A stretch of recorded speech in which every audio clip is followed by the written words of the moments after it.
आदाब। मैं मसरूर हसन सिद्दीकी एडवोकेट आज एक मौजू पर आपसे गुफ्तगू करने के लिए हाजिर हुआ हूँ। अभी एक रिट पिटीशन फाइल हुई है ऑनरेबल सुप्रीम कोर्ट में, जिसमें ये कहा गया है कि बाईगैमी या जिसे कह दिए इस्लाम में पॉलीगैमी, एक से ज़ायद शादी करने की इजाज़त जो है इस्लाम में मुस्लिम पर्सनल लॉ में जो इजाज़त मिली हुई है, उसके ख़िलाफ़ उसको रोकने के लिए जो पिटीशन दायर की गई है। मैं थोड़ा आपको इसका पस मंज़र बता दूँ मुस्लिम पर्सनल लॉ का, कि कुरान और अहादीस की रोशनी में ब्रिटिश गवर्नमेंट ने सन 1937 में मुस्लिम पर्सनल लॉ को कोडिफाई किया था और उसका नाम दिया था मुस्लिम पर्सनल लॉ शरीयत एप्लीकेशन एक्ट 1937। ये एक्ट चल रहा था। उसके बाद 1947 में मुल्क आज़ाद हो गया, तो आज़ाद हिंदुस्तान की गवर्नमेंट ने उसी मुस्लिम पर्सनल लॉ को अडॉप्ट किया और वही कानून आज तक चल रहा है। ये मुस्लिम पर्सनल लॉ मुसलमानों के मैरिजेस, सक्सेशन, इनहेरिटेंस यानी विरासत और चैरिटी से मुतालिक जो मामलात होते हैं, जो खालिसतन मुसलमानों का ही आपस का मामला होता है, उसको डील करने के लिए मुस्लिम पर्सनल लॉ शरीयत एप्लीकेशन एक्ट 1937 लागू है। तो कुछ राइट विंग तंजीमें जो हैं,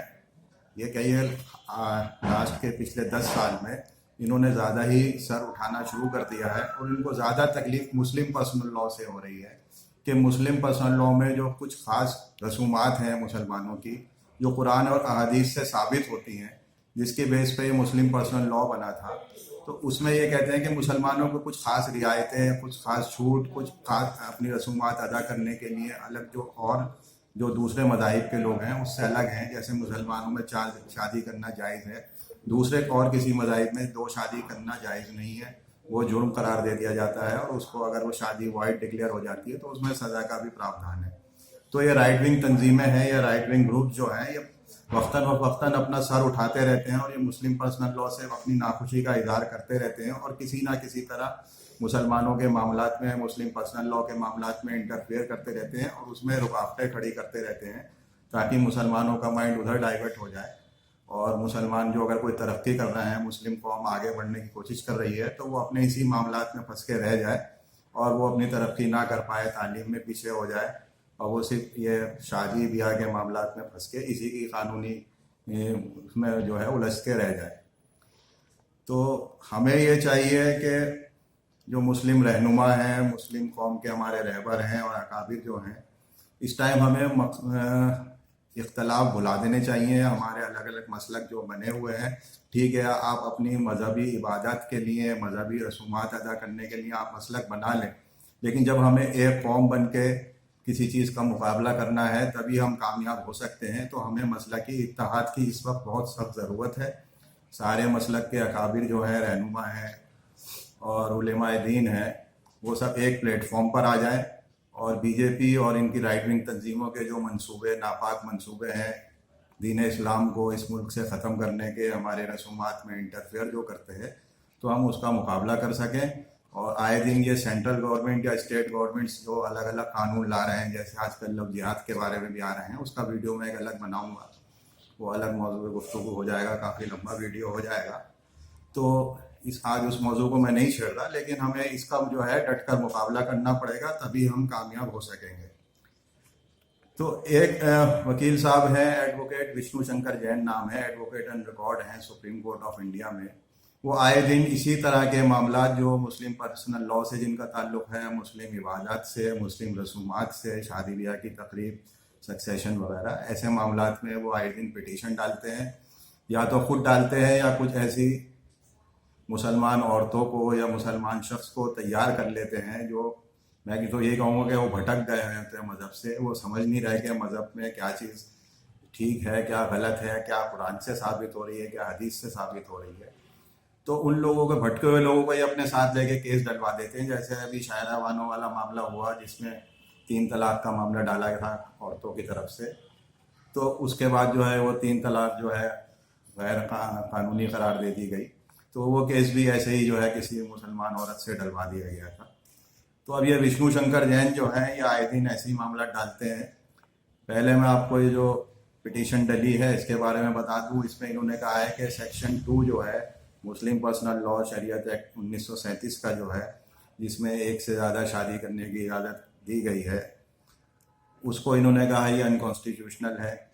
اور ساتھ میں انہوں نے کہا سیکشن 494 جو آئی پی سی کا ہے، جس کے تحت اگر کوئی دوسری شادی کرتا ہے اور وہ شادی وائڈ یعنی کہ باطل قرار دے دی جاتی ہے تو اس میں سزا کا بھی پراودھان کیا گیا ہے۔ ساتھ میں انہوں نے پیرا 256 ہے، میں بتاؤں کہ ملا محمدن لا ایک کتاب ہے جس میں مسلم قانون پورا طرح دیا گیا ہے، اور وکیل سے لے کے جتنے بھی ہمارے جج صاحبان ہیں وہ ملا محمدن لا جو کتاب ہے اسی کو ریفر کرتے ہیں مسلم معاملات میں جو ہے اپنا فیصلہ صادر فرمانے میں یا اس کی سنوائی کرنے میں، اور وکیل جب پیروی کرتے ہیں تو ملا کی کتاب کو ہی جو ہے ریفر کرتے ہیں۔ یہ ملا کوئی عالم دین والے ملا نہیں ہے، کوئی مولوی نہیں ہے، یہ سر دین شاہ فردین جی ملا تھے، ایک پارسی تھے، انہوں نے مسلم پرسنل لا پہ مسلم محمدن لا پہ ایک کتاب لکھی تھی، تو وہ کتاب جو ہے ہر جگہ ریفر کی جاتی ہے۔ تو پیرا 256 ہے اس کتاب کا، اس میں بھی یہ بتایا گیا ہے کہ اگر ایک مسلم عورت ایک سے دوسری شادی کر لیتی ہے، پہلی شادی کے ہوتے ہوئے کسی مرد سے دوسری شادی کر لیتی ہے تو وہ شادی وائڈ ہو جاتی ہے، اور اس کے بعد اس عورت کو سزا بھی ہے سیکشن 494 آئی پی سی میں۔ تو اس پٹیشن میں یہ کہا گیا ہے کہ اگر عورت کو سزا دی جا رہی ہے تو آدمی کو سزا کیوں نہیں دی جاتی، آدمی کو کیوں اختیار دیا گیا ہے کہ وہ ایک سے زیادہ شادی کر سکتا ہے۔ انہوں نے آرٹیکل 14 جو ہے رائٹ ٹو ایکویلٹی کا کانسٹیٹیوشن آف انڈیا میں، اس کا بھی حوالہ دیا ہے کہ یہ کانسٹیٹیوشن کی خلاف ورزی ہے، آپ عورت کو تو سزا دے رہا ہو، عورت کو حق نہیں دے رہا ہے ایک سے زیادہ شادی کرنے کا، اور آدمیوں کو آپ نے سزا اور شادی جو ہے کرنے کی اجازت دے رکھی ہے۔ تو انہیں اس طرح جو ہے پولیگیمی جو اسلام میں اجازت دیتا ہے، اس میں پولیگیمی کی نہ وکالت کر رہا ہوں نہ مخالفت کر رہا ہوں۔ وہ آدمی کس حالات میں دوسری شادی کرتا ہے یا دو سے زیادہ شادی کرتا ہے، یا حدیث میں بھی بتایا گیا ہے کہ کن وجوہات میں آدمی ایک سے زیادہ شادی کرنے کی اجازت ہے، کس طرح سے جو ہے وہ شادی کر سکتا ہے ایک سے زیادہ، اور کس طرح کس عورت سے شادی کر سکتا ہے، وہ سب بتایا گیا ہے، حدیث میں سب موجود ہے۔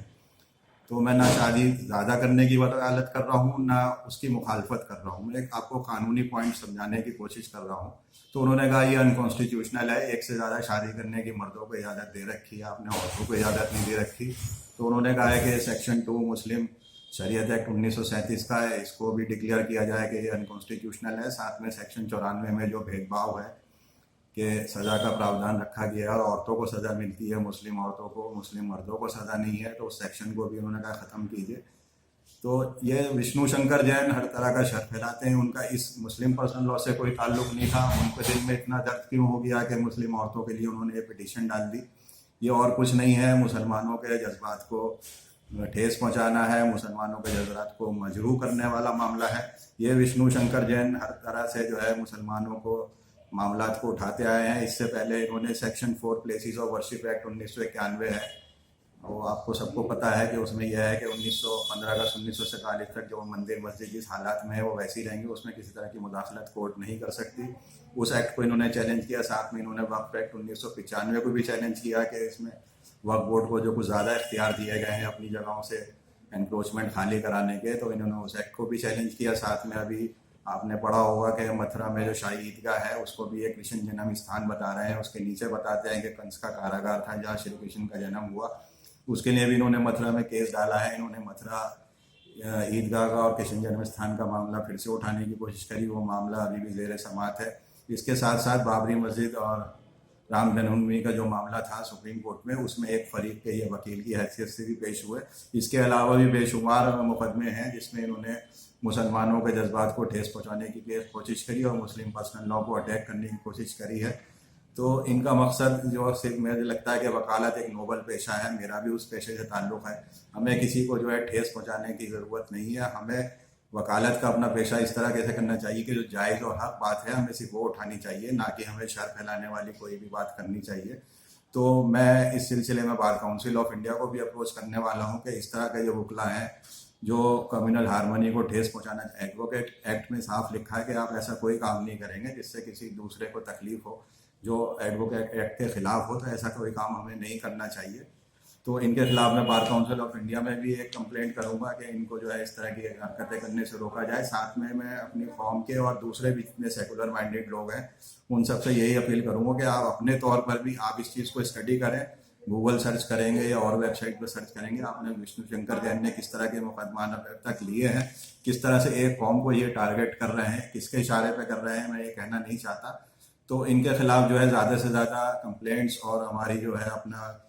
प्रोटेस्ट जो है दर्ज होना चाहिए बार काउंसिल ऑफ इंडिया में, ताकि ऐसे वकीलों को सबक सिखाया जाए और कानूनी जो भी हो कानूनी तौर पे किया जाए। मैं अनकॉन्स्टिट्यूशनल और अनलॉफुल कोई भी एक्टिविटी करने को किसी को नहीं कह रहा हूँ। जो भी हम कानून के दायरे में रह के इनके खिलाफ लड़ाई करेंगे और जो हमारे हुकूक हैं, जो हमें मुस्लिम पर्सनल लॉ बोर्ड की तहफ़्फ़ुज़ करना है, उसकी हिफाजत करनी है और हम करते रहेंगे। शुक्रिया।